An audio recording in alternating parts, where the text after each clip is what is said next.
నమస్తే. సామాన్యుడి చేతుల సామాజిక అస్త్రం నెంబర్ 1 న్యూస్‌కి స్వాగతం. నేను రవీంద్ర.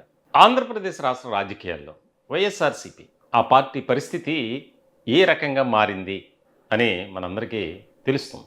ముఖ్యంగా ఆ పార్టీలో ఉన్నటువంటి పరిస్థితులు గానీ, పార్టీ క్యాడర్‌లో జరుగుతున్నటువంటి చర్చ కాస్త భిన్నంగానే ఉందని చెప్పాలి.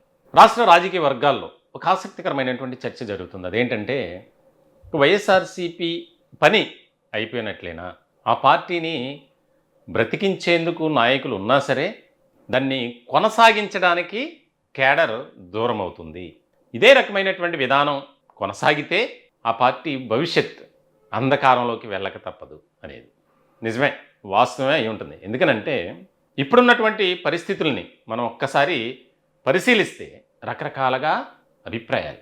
ఇప్పటికే ఆ పార్టీలో ఉన్నటువంటి నాయకులు అనేక రకాల కేసుల్లో ఇన్వాల్వ్ అయ్యి జైల్లో ఉన్నటువంటి పరిస్థితి. కొంతమంది బయటకు వచ్చారు, మరికొంతమంది విచారణ పేరుతో వారానికో నెలకు ఒకసారి పోలీస్ స్టేషన్లకు వెళ్ళి కోర్టులకు వెళ్ళి హాజరు కావాల్సి వస్తున్నటువంటి పరిస్థితి.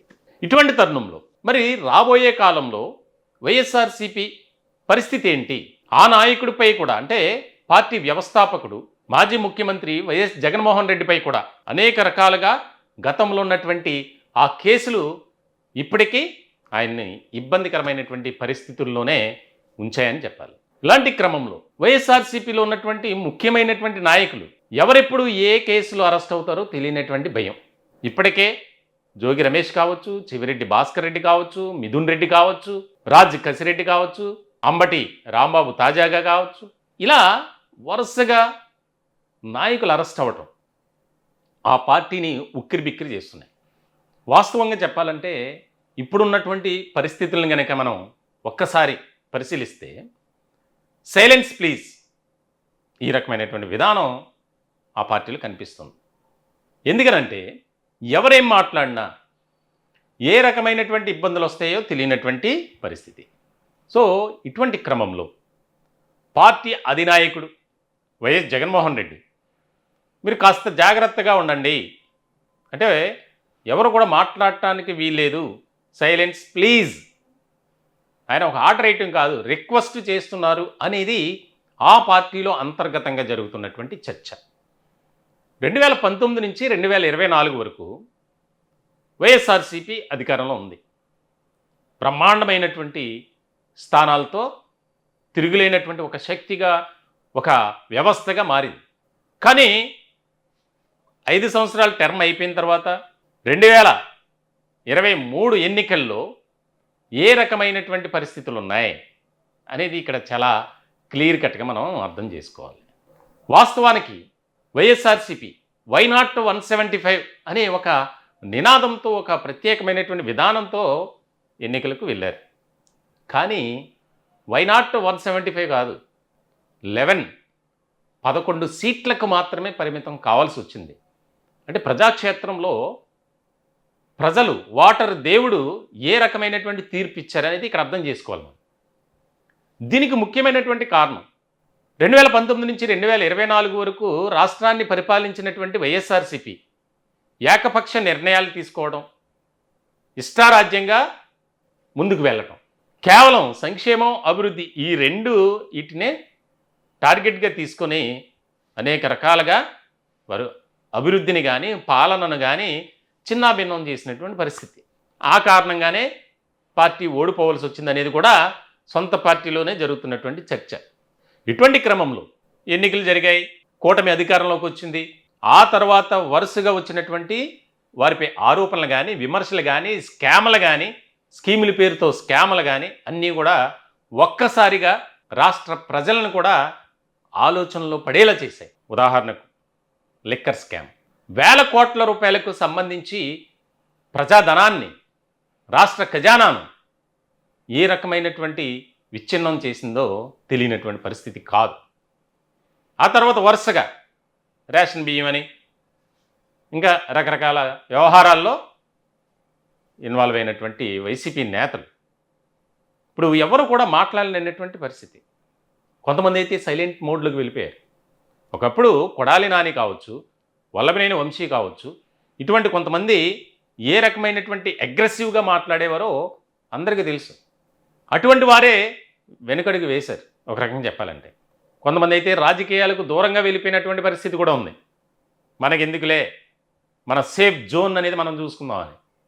ఇలాంటి సందర్భంలో ఒకే ఒక్కడుగా అంబటి రాంబాబు ఆయన నోటుకొచ్చినట్టు మాట్లాడటం, ఆయనకి ఇష్టం వచ్చినట్లు వ్యవహరించడం, ఇక ఆయన ఇష్టం అంతా. ఇలాంటి తరుణంలో ఆయన కూడా ఇబ్బందికరమైనటువంటి పరిస్థితులు ఇప్పుడు ప్రస్తుతం జైల్లో ఉన్నటువంటి సిచ్యువేషన్. మరి ఇటువంటి క్రమంలో రాబోయే రోజుల్లో వైఎస్ఆర్సీపీని ఏ విధంగా ముందుకు తీసుకువెళ్ళాలి అనేది ఇక్కడ కీలకమైనటువంటి పాయింట్. ఒక పక్కన పార్టీలో ఉన్నటువంటి క్యాడర్ వల్ల ఇబ్బందులు, మరోపక్క కుటుంబం నుంచి కూడా ఇబ్బందులే. ఎందుకంటే షర్మిల రూపంలో ఆమె ఎప్పుడు బయటకు వచ్చి ఏం మాట్లాడుతుందో తెలియనటువంటి పరిస్థితి. ఆమె కాంగ్రెస్ పార్టీలో ఉన్నప్పటికీ, కాంగ్రెస్ పార్టీ రాష్ట్ర అధ్యక్షురాలు అయినప్పటికీ ఆమె టార్గెట్ అంతా తన అన్న జగన్ పైనే. ఏ రకంగా మాట్లాడుతుందో ఆవిడ మనకి ప్రత్యేకంగా చెప్పక్కర్లా. నాకు అన్యాయం చేశారు, నాకు అన్యాయం చేశారు, నా ఆస్తిని లాక్కున్నారు, ఇంకా ఇంతే. అంటే సోదరి శాపనార్థాలు బాగా తగులుతున్నాయి. వాటిని సమర్థించుకోవాలి, వాటిని పరిష్కరించుకునే దిశగా ఆయన ముందుకు రాకపోతే రాబోయే రోజుల్లో ఇదే రకమైనటువంటి విధానం ఇంకా క్లిష్టమైనటువంటి పరిస్థితుల్లోకి జగన్ వెళ్తారు అనేది కొంతమంది జ్యోతిష్య నిపుణులు ఆయనకి సలహాలు ఇచ్చారట. మరి ఆయన పాటిస్తాడా లేదనే తర్వాత విషయం.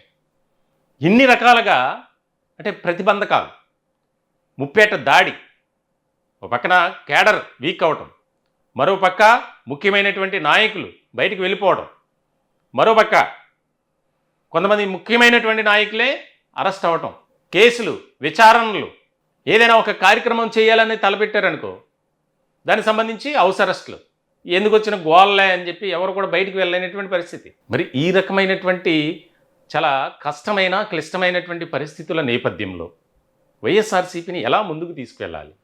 ఆయన ఆలోచన విధానం వేరుగా ఉంది.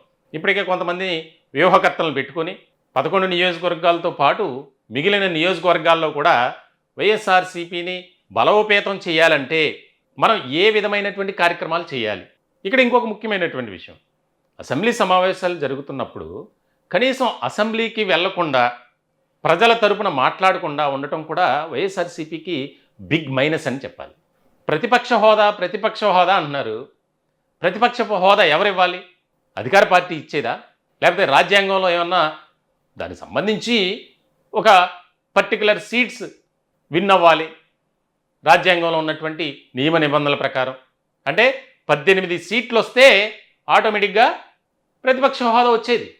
అయినా ప్రజా సమస్యలపై పోరాటం చేయాల్సినటువంటి నాయకులకి ప్రతిపక్ష హోదా అయింది, మిత్రపక్ష హోదా అయింది, ఎందుకు ఈ అవసరమా? ఈ రకమైనటువంటి ప్రశ్నలు ప్రజల్లో, ముఖ్యంగా రాజకీయ వర్గాల్లో, సొంత పార్టీలో కూడా, అంటే ఆ పార్టీ కండువాతో విజయం సాధించినటువంటి కొంతమంది 10 మంది, అంటే 11వ వ్యక్తి జగన్ కాబట్టి ఉన్నటువంటి 10 మందిలో దాదాపు 4-5 తీవ్రమైనటువంటి అసంతృప్తి, వ్యతిరేకతతో ఉన్నారట. ప్రజా సమస్యలపై పోరాటం చేయలేనటువంటి పరిస్థితి, అధినాయకుడి సహకారం లేదు. మరి ఏ రకంగా వెళ్ళాలి ముందుకి?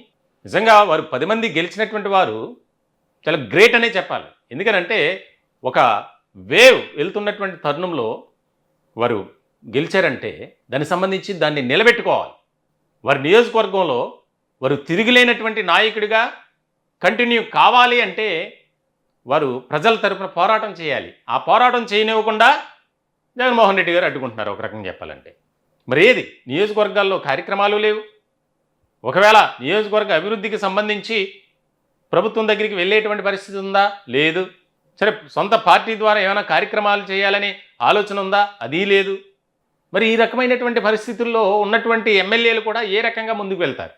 పార్టీని నడిపించడంలో, ముందుకు తీసుకువెళ్లే విషయంలో జగన్ ఫెయిల్ అవుతున్నారు అనేది. ఇప్పుడున్నటువంటి పరిస్థితులు అయితే కేసులు, అరెస్టులు ఇవన్నీ ఉన్నాయి. కానీ రాబోయే రోజుల్లో పార్టీని ఏ విధంగా ముందుకు తీసుకెళ్తారు? ఇన్ని రకాల ప్రశ్నలు. మరోపక్క కొంతమంది ఆయన్ని నమ్ముకున్నటువంటి వారే బయటకు వచ్చారు. విజయసాయిరెడ్డి కానీ, బాలినేని శ్రీనివాస్ ఇలాంటి వాళ్ళు. తాజాగా అంటే విజయసాయిరెడ్డి బయటకు వచ్చారు. ఆయన ఎప్పుడేం మాట్లాడతారో తెలియనటువంటి పరిస్థితి. ఏ స్కామ్ బయట పెడతారో తెలియదు. లెక్కర్ స్కామ్ అలాగే బయటకు వచ్చింది ఆయన చెప్తేనే. మరి ఇటువంటి తరుణంలో ఒక కీలకమైనటువంటి పరిణామంగా ఇది మారబోతుంది. రాష్ట్ర రాజకీయ వర్గాల్లో కూడా ఆసక్తికరమైనటువంటి చర్చ జరుగుతుంది. సరే, జగన్మోహన్ రెడ్డికి ఆల్టర్నేటివ్గా ఎవరైనా ఉన్నారు అంటే ఎవరు లేరు, ఎవరు కనిపించట్లా. ఆ మధ్య భారతి ఆయన సతీమణి ప్రత్యక్ష రాజకీయాల్లోకి రాబోతున్నారు అనే ప్రచారం జోరుగా సాగింది. కానీ ఆమె ఎక్కడ కూడా ఇంట్రెస్ట్గా లేనట్టు తెలుస్తుంది. ఇలాంటి సందర్భంలో ఉన్నటువంటి నాయకులను కూడా మాట్లాడనివ్వని సిచ్యువేషన్. ఏ రకంగా ముందుకు వెళ్తారు? ఈ ప్రతిబంధకాలను చీల్చుకొని అన్ని ఓవర్కమ్ చేస్తూ వస్తున్నటువంటి ప్రతికూలమైనటువంటి పరిస్థితులను దాటుకుంటూ ఎట్లా ముందుకు వెళ్తారు, ఎలా అడుగులు వేస్తారనేది ఇక్కడ కీలకమైనటువంటి పాయింట్. మొత్తానికైతే రాష్ట్ర రాజకీయ వర్గాల్లో అయితే రాజకీయ నిపుణులు మాత్రం రాబోయే రోజుల్లో వైఎస్ఆర్సీపీ మరింత పతన స్థాయికి వెళ్ళటం ఖాయంగా కనిపిస్తుంది అనేది అయితే గట్టిగా వినిపిస్తుంది. చూడాలి మరి వీటన్నిటినీ పరిష్కరించుకొని ముందుకు వెళ్ళటంలో జగన్మోహన్ రెడ్డి సక్సెస్ అవుతారా లేదా అనేది కీలకమైనటువంటి అంశం.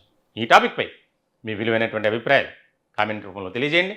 దయచేసి మా ఛానల్ని సబ్స్క్రైబ్ చేసుకోండి. Thank you.